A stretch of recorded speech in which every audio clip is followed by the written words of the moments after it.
तो hello everyone, welcome to Thakur classes. और हम लोग जो है कुछ टॉपिक डिस्कस करेंगे एमजेसी 04 का, ठीक है, जो आपको पढ़ना है थर्ड सेमेस्टर में। ओके, तो आज का जो डिस्कशन का टॉपिक हमारा है that is electric potential due to electric dipole. ये हमें डिस्कस करना है आज की क्लास में। ओके, तो पहले एक बार हम सिलेबस देख लेते हैं, सिलेबस क्या है। तो टॉपिक जो हमें आज डिस्कस करना है आज के कोर्स में, ओके, वो सिलेबस आपका इस तरह से है। तो you have to study electric potential, calculate electric potential due to electric dipole. ये टॉपिक हमें डिस्कस करना है। ओके, तो फर्स्ट ऑफ ऑल ये सिलेबस से कौन से पार्ट से आता है। तो यदि आपने सिलेबस को, बाकी आपको यदि कोर्स को, फुल कोर्स को ज्वाइन करना हो तो you may call on this number 9155545177, ये नंबर है। ओके, और आप ठाकुर सा अकेडमी ऐप को डाउनलोड कर सकते हो एंड्रॉइड स्टोर पर जाकर। बाकी कोई फर्दर इंक्वायरी करना हो कोर्स के बारे में, you may call on this. तो आपके सिलेबस में यहाँ पे लिखा हुआ है ना, field and potential due to electric dipole. Clear है? इलेक्ट्रिक डाइपोल ये आपके सिलेबस में लिखा हुआ है। तो सिलेबस का जो MJ4 के सिलेबस का जो यूनिट 1 है, ठीक, changing the colour, MJC 04 course का जो चैप्टर 1 है, चैप्टर 1 का ये जो लाइन है, ठीक है, electric dipole, field and potential due to electric dipole. Clear है? तो आज हम लोग सिर्फ बात करेंगे पोटेंशियल के बारे में, पोटेंशियल हम कैसे निकालते हैं इलेक्ट्रिक डाइपोल के बारे में। ओके, तो पोटेंशियल को निकालने से पहले ना यहाँ पे दो कॉन्सेप्ट बहुत ज़्यादा जरूरी है जिसको हम लोग यहाँ पे डिस्कस करने वाले हैं, ठीक है, और उसके सहायता से हम क्या करेंगे, पोटेंशियल को हम कैलकुलेट करें। ठीक है, तो यहाँ देखिए पहला कॉन्सेप्ट क्या है जो हमें डिस्कस करना है, ठीक है, electric potential due to electric dipole. तो पहले हम ये समझते हैं कि what is electric dipole. Electric dipole होता क्या है, पहले हम समझते हैं इलेक्ट्रिक डाइपोल। क्लियर है?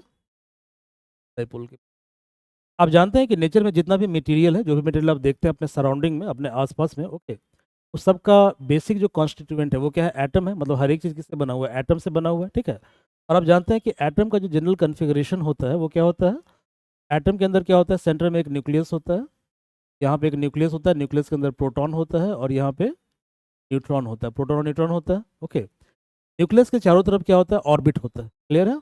यहाँ पे कई ऑर्बिट होते हैं और ऑर्बिट जो होता है एनर्जी लेवल के अकॉर्डिंग होता है। मतलब कि यहाँ पे क्या होगा, ठीक है, यहाँ पे के सेल होगा। क्लियर है? एनर्जी का लेवल कुछ और होगा, यहाँ पे एल सेल होगा, इसकी एनर्जी का लेवल कुछ और होगा। और समझ में? ठीक है, तो के एल वगैरह ये सब एम एन ये सब सेल होते हैं। ठीक है, OPQ ये सेल होते हैं।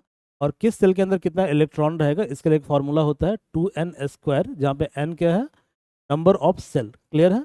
जैसे के का वैल्यू 1, के सेल के लिए n का वैल्यू 1 होता है, एल के लिए 2 होता है, तो फार्मूला क्या होता है, फार्मूला 2n² होता है। ओके, ज़्यादा हम केमिस्ट्री में नहीं जाएंगे, हमारा जो डोमेन हम उसकी बात करेंगे। ठीक है, यानी के सेल में कितना इलेक्ट्रॉन रहेगा, 2 रहेगा। ऐसे ही एल सेल में आप निकाल सकते हैं 2 × n², यानी 2 × 2² दैट इज 8। ये आपने पढ़ा होगा केमिस्ट्री, नई चीज़ आपको नहीं बता रहा हूँ। ठीक है, तो ये क्या है, एटम का एक स्ट्रक्चर है। क्लियर है? अब क्या करोगे कि जब एटम इन जनरल क्या होता है, इलेक्ट्रिकली न्यूट्रल होता है। क्यों न्यूट्रल होता है? क्योंकि आप जानते हैं कि टोटल चार्ज क्या होता है, सिस्टम का कंजर्व होता है। क्लियर है? तो किसी सिस्टम का टोटल चार्ज कंजर्व होता है, इसका मतलब ये हुआ कि पर्टिकुलर एटम के अंदर जितना इलेक्ट्रॉन होगा उतना प्रोटॉन होगा।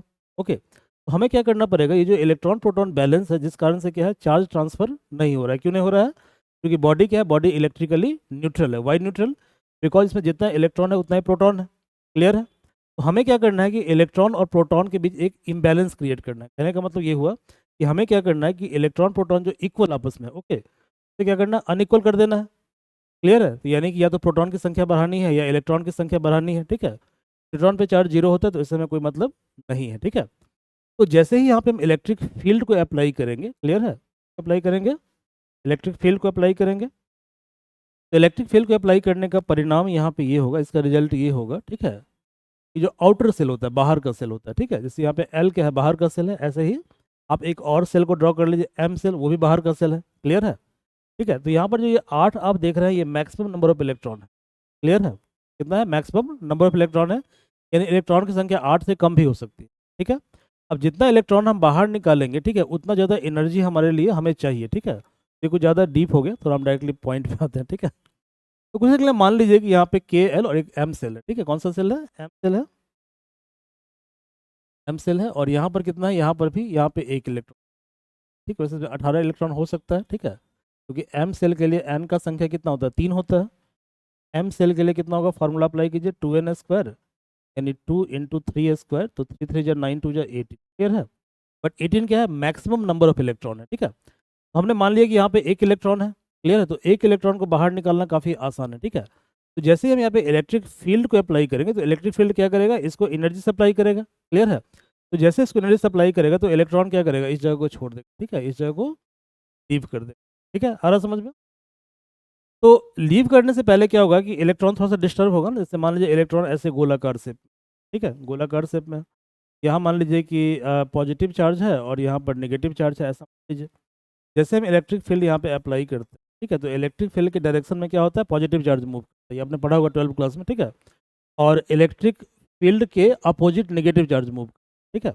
अब क्या होगा, जैसे फील्ड को अप्लाई करेंगे तो पॉजिटिव चार्ज क्या होगा, पॉजिटिव चार्ज इधर मूव करेगा और नेगेटिव चार्ज इधर मूव करेगा, क्लियर है। तो यहाँ पे देखो पहले क्या था कि चार्ज के बीच में सेपरेशन नहीं था, ठीक है, अब क्या है, चार्ज के बीच फाइनाइट सेपरेशन है। इसी सिस्टम को इलेक्ट्रिक डाइपोल बोलते हैं, ठीक है, आ रहा समझ में। इलेक्ट्रिक डाइपोल सिंपली क्या होता है, ये एटॉमिक फेनोमेना, मतलब एटम के अंदर होता है, इन जनरल नहीं है कि हम एक चार्ज को रख दिए 1 किलोमीटर पे और दूसरे को रख दिए 2 किलोमीटर पे, ठीक है, या चार्ज के बीच का डिस्टेंस 1 मीटर है, 2 मीटर, ऐसा नहीं होता, ठीक है। एटम में क्या होता है कि एटम का जो रेडियस है वो 10⁻⁻15 मीटर होता है, ठीक है। तो हमेशा इलेक्ट्रिक डाइपोल कहाँ पे होगा, एटॉमिक डिस्टेंस पे होगा, मतलब एटम के अंदर का फेनोमेना, ठीक है, ये क्लियर है। तो इलेक्ट्रिक डाइपोल क्या होता है कि एक सिस्टम ऑफ चार्ज होता है जहाँ पे दो चार्ज इक्वल अपोजिट होते हैं, ओके, और इन कारणों से क्या होता है कि चार्ज आपस में सेपरेट होता है, ठीक है, इसी को इलेक्ट्रिक डाइपोल बोलते हैं। तो डाइपोल का सिंपल फॉर्मूला होता है P बराबर Q इंटू डी, जहाँ पे Q क्या है, मॉड ऑफ चार्ज, ठीक है। तो देखो यहाँ पे क्या है कि एक चार्ज है तुम्हारा -Q और एक चार्ज है +Q, और दोनों के बीच का सेपरेशन कितना है, सेपरेशन दोनों के बीच का D है, क्लियर है, D है, ओके। तो इस सिस्टम का जो इलेक्ट्रिक डाइपोल होगा उसका डेफिनेशन होगा और P बराबर होगा मॉड Q, यानी कि चार्ज का हमें सिर्फ मैग्नीट्यूड लेना है, ठीक है, इंटू डिस्टेंस D। और D क्या है, D है आपका दोनों चार्ज के बीच का डिस्टेंस है, ये क्लियर है, यहाँ तो कोई दिक्कत नहीं है। और डाइपोल का डायरेक्शन हमेशा -Q से +Q, डाइपोल क्या है, एक वेक्टर क्वांटिटी, ये आपको ध्यान, ये आपको ध्यान में रखना। तो डाइपोल के बारे में पहली बात तो ये है कि ये वेक्टर क्वांटिटी है और इसका डायरेक्शन जो है वो -Q से +Q की तरफ होता है, ये पहला पॉइंट है जो आपको ध्यान में रखना है। सेकेंड पॉइंट आपको ध्यान में ये रखना है कि डाइपोल का जो SI यूनिट, देखिए चार्ज का जो SI यूनिट है वो क्या होता है, कूलम, और डिस्टेंस का कितना होता है, मीटर, तो कूलम मीटर इसका SI यूनिट होगा। तो ये दो बातें आपको ध्यान में रखनी है, ठीक है। सेकंड आपको जानना है कि व्हाट इज पोटेंशियल, पोटेंशियल क्या होता है, ठीक है, पोटेंशियल क्या होता है। तो पोटेंशियल इज समथिंग जो सिस्टम को बाइंड करता है, ठीक है, पोटेंशियल इज समथिंग जो सिस्टम क्या करता है, बाइंड। तो पोटेंशियल का जो इलेक्ट्रिक पोटेंशियल का जो मैथमेटिकल डेफिनेशन है, इलेक्ट्रिक पोटेंशियल का मैथमेटिकल जो डेफिनेशन ही से डिनोट करता है, क्लियर है। तो जो change in energy per unit charge, ठीक है, change in electric potential energy per unit charge, इसको बोलते हैं पोटेंशियल, ठीक है। क्या होता है ये होता है change in electric potential energy, electric electric मतलब ड्यू टू इलेक्ट्रॉन और charge particle, change in electric potential energy per unit, पर unit।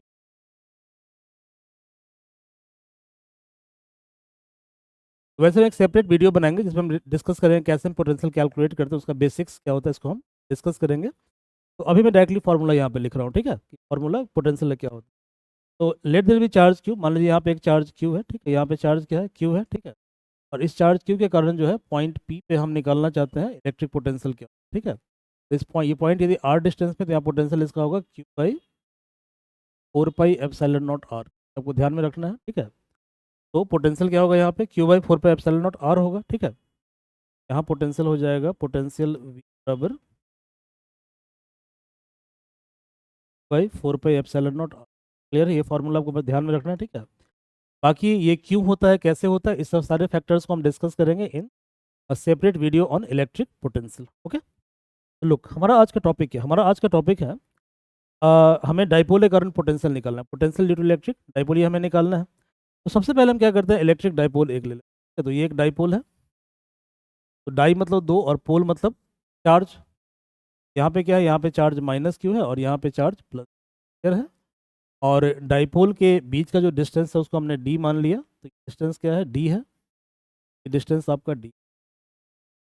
ओके, क्लियर है। अब हम चाहते हैं कि पॉइंट पी पर जो है, ठीक है, कोई पॉइंट पी है, पॉइंट पी, और इस पॉइंट पे हम कैलकुलेट करना चाहते हैं पोटेंशियल। क्लियर है। तो हमने क्या किया, इस पॉइंट से एक परपेंडिकुलर ड्रॉप किया, क्योंकि आप जानते हो कि इलेक्ट्रिक पोटेंशियल जो होता है, ठीक है, वो क्या होता है, क्यू बाई 4πε0r, ये फॉर्मूला उसका होता है। ठीक है, आप लिख सकते हो, ठीक है, from formula of electric potential,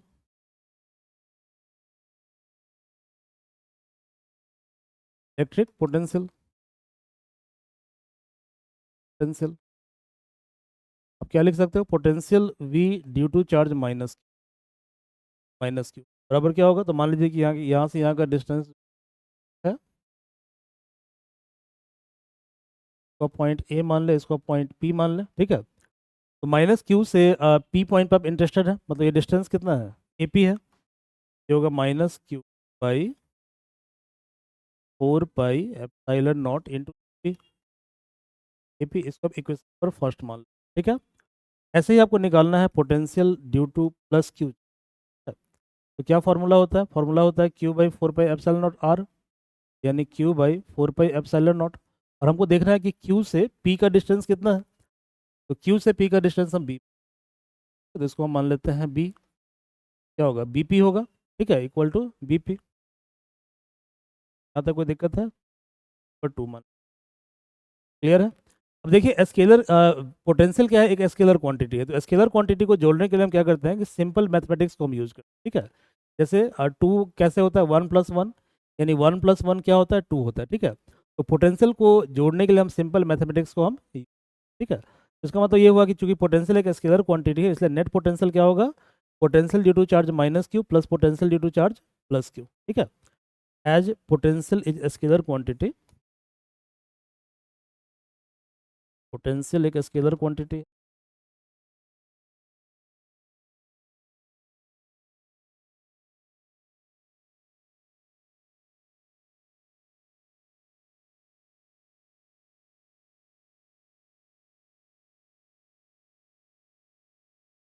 quantity है, तो देयर फॉर टोटल जो पोटेंशियल होगा वो क्या होगा, simply potential due to charge minus Q plus potential due to charge plus. Clear है। अब देखो माइनस क्यू के लिए पोटेंशियल आया है minus Q by 4πε0 A P, है ना, कितना आया है, ये आया है आपका माइनस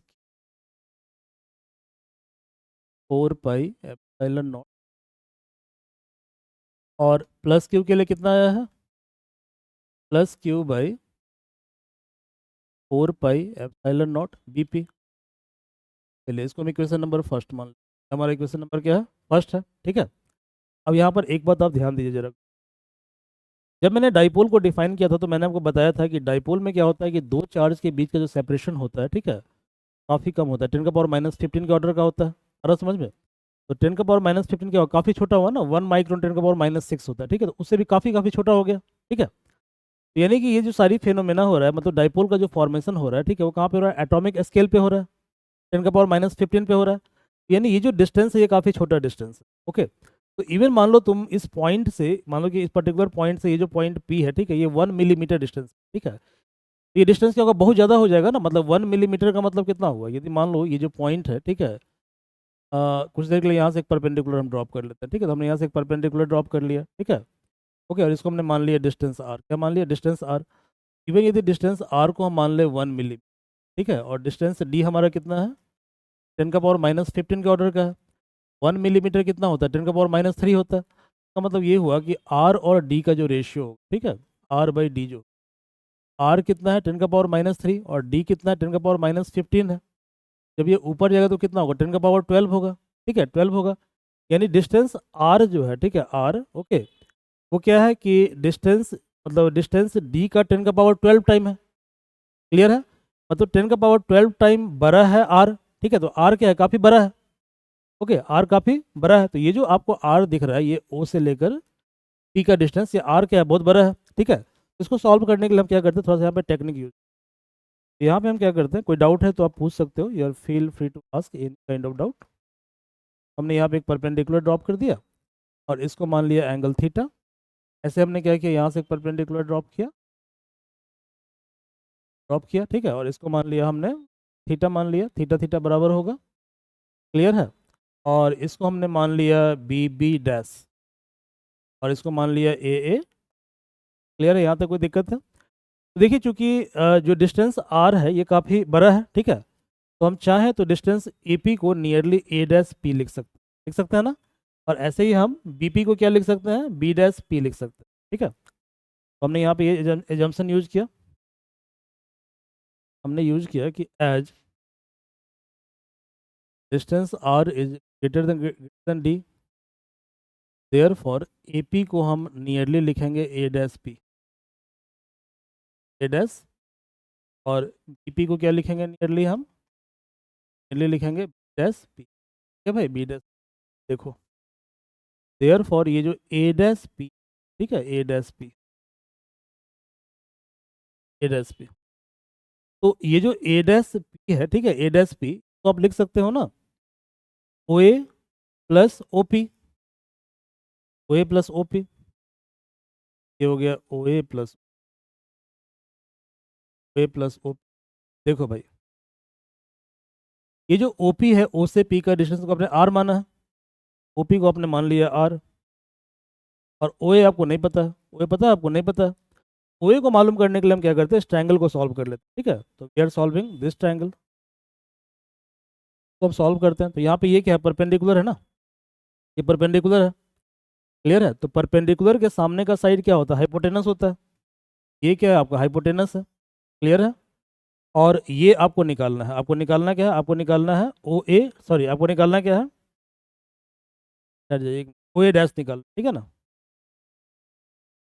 बराबर आपने कहा ओ A dash plus O B, हाँ ओ ए डैश आपको निकालना है, कोई दिक्कत नहीं है। थीटा के जो एडजेसेंट लाइन होता है, ठीक है, क्लियर है। थीटा के सामने देखो, थीटा के सामने ये पड़ता है, ये परपेंडिकुलर हुआ, थीटा के एडजेसेंट क्या होगा, ये होगा, ये बेस हो गया। तो इस ट्रायंगल को हम सॉल्व कर लेते हैं, ठीक है, इन triangle A O A dash, bracket में हम साइड में सॉल्व कर लेते हैं, ट्रायंगल, ठीक है, ए डैश। बताओ इस ट्रायंगल के अंदर कॉस थीटा की वैल्यू कितनी होगी, ठीक है। तो कॉस थीटा क्या होता है, बेस कितना है, ओ A dash by hypotenuse, hypotenuse ये है ओ ए, ठीक है। और ये पूरा डिस्टेंस है डी, कितना है डी, तो ये डिस्टेंस कितना होगा D by to, distance D by to, और ये डिस्टेंस भी कितना है डी, ठीक है भाई, डी बाई टू। तो देखो कॉस थीटा कितना होगा, कॉस थीटा होगा O A dash by O dash A, sorry O A dash by O A, I am sorry, cos theta होगा O A dash by O A,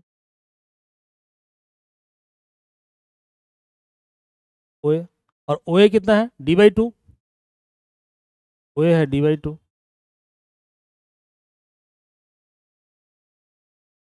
O A dash कितना होगा D by two cos theta, ये हो गया R plus D by two cos theta, R plus D by two cos theta, bracket में।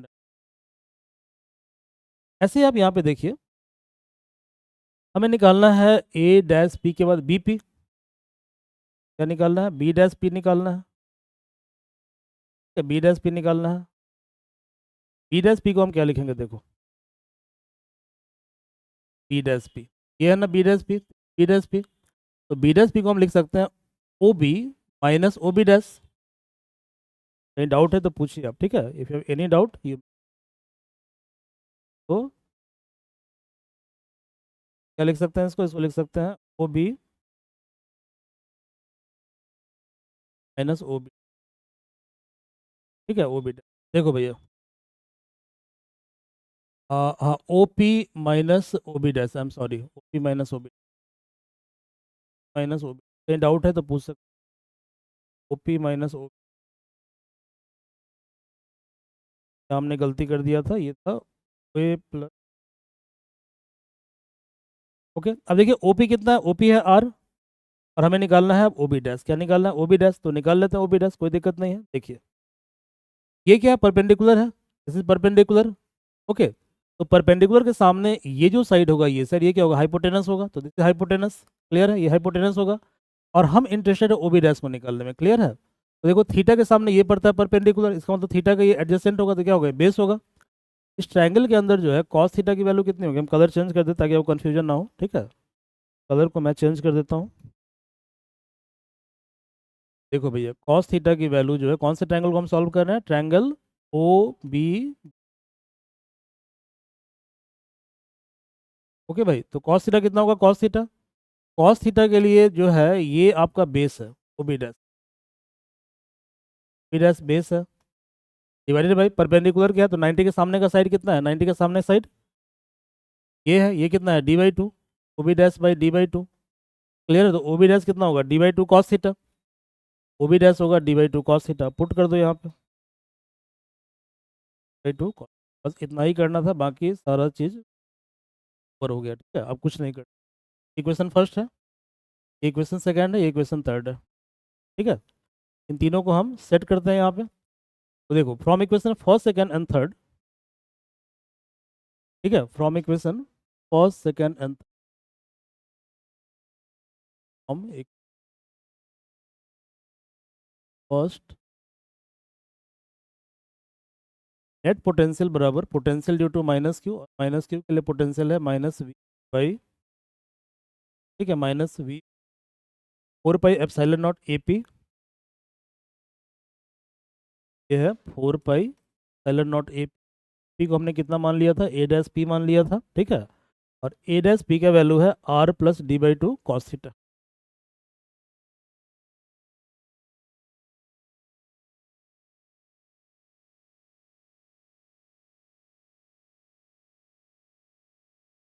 ये देखो, second term कितना है, Q by 4 pi epsilon not B P by 4 pi epsilon not B P को हमने क्या मान लिया, बी डैश पी। और बी डैश पी का वैल्यू हमने कितना निकाला है, इसका वैल्यू हमने निकाला बी डैश पी का R minus d/2 cos theta, R minus, solve करने की कोशिश करते हैं। देखो भाई, जो Q by 4 pi epsilon not है, ये क्या दोनों में कॉमन है, दोनों में कॉमन है, तो कॉमन ले लो, by 4 pi epsilon naught. Bracket में क्या बचेगा, देखो ब्रैकेट में बचेगा -1 by R plus d/2 cos theta plus 1 by R minus d/2 cos theta. Clear है, d/2 कॉस थीटा, एलसीएम ले लीजिए भाई, 4 पाई एप्सिलॉन नॉट, तो ब्रैकेट में क्या है, तो देखो यदि इसका तुम एलसीएम लोगे, R plus d/2 cos theta, R minus d/2 cos theta. देखो R plus d/2 cos theta cancel होगा, तो कितना होगा, minus R minus d/2 cos theta, cos theta. और देखो आर माइनस d/2 कैंसिल हो गया, ठीक है, तो ऊपर क्या होगा, R plus d/2 cos theta, R plus d/2 cos theta. Clear है, d/2 कॉस थीटा। अब देखो एक फार्मूला होता है A plus B into A minus B बराबर A square minus B square. तो नीचे क्या आ जाएगा, R square minus d/2 cos theta का होल स्क्वायर। और ऊपर क्या आएगा, देखो minus R plus d/2 cos theta, Q by 4 pi epsilon not,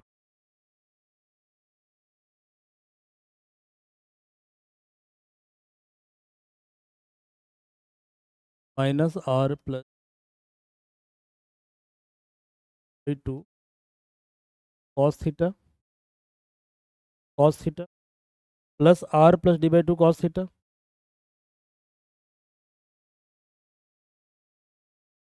cos theta, divided by formula क्या होता है, फॉर्मूला होता है A plus B into A minus B बराबर A square minus B square. यदि ए को हम आर मान ले, बी को मान ले d/2 कॉस थीटा, ये A plus B A minus B के फॉर्म में है, तो ये कितना होगा, A square minus B square मतलब R square minus d/2 cos theta का whole square, R square minus D square by 4 cos square. Cancel काट दो, माइनस आर कैंसिल हो गया, d/2 cos theta, d/2 cos theta कितना होगा, D cos theta. आपके पास आ गया Q by 4 pi epsilon not. अब देखो d/2 cos theta, d/2 cos theta, तो कितना होगा, डी कॉस थीटा, जोड़ के देख लो आ जाएगा, बाई अब देखो ये आर जो है, आर ये तो काफ़ी बड़ा है ना, R is greater than D, R square क्या होगा, और बड़ा हो जाएगा डी स्क्वायर से, ठीक है, और बड़ा हो जाएगा। यानी यहाँ पे हम क्या करेंगे, इसको जीरो कर देंगे, ठीक है, तो इसको हमने जीरो कर दिया, हमने जीरो कर दिया, कितना हुआ ये आर स्क्वायर हो गया। लिख सकते हैं Q two cos theta by 4 pi epsilon R square. अब देखो क्यू डी क्या होता है, डाइपोल मोमेंट पी होता है, तो इसको हम लिख सकते हैं P cos theta, P cos theta by 4 pi epsilon not R, यही फार्मूला होता है, ठीक है। This is your electric potential due to dipole. हमारे पास v बराबर कितना आया, b बराबर आया P cos theta by 4 pi epsilon not R. देखो इसको चाहे तो इसको थोड़ा सा मॉडिफाई कर सकते हैं, ठीक है, एलिटर फॉर्म, अदर फॉर्म क्या हो,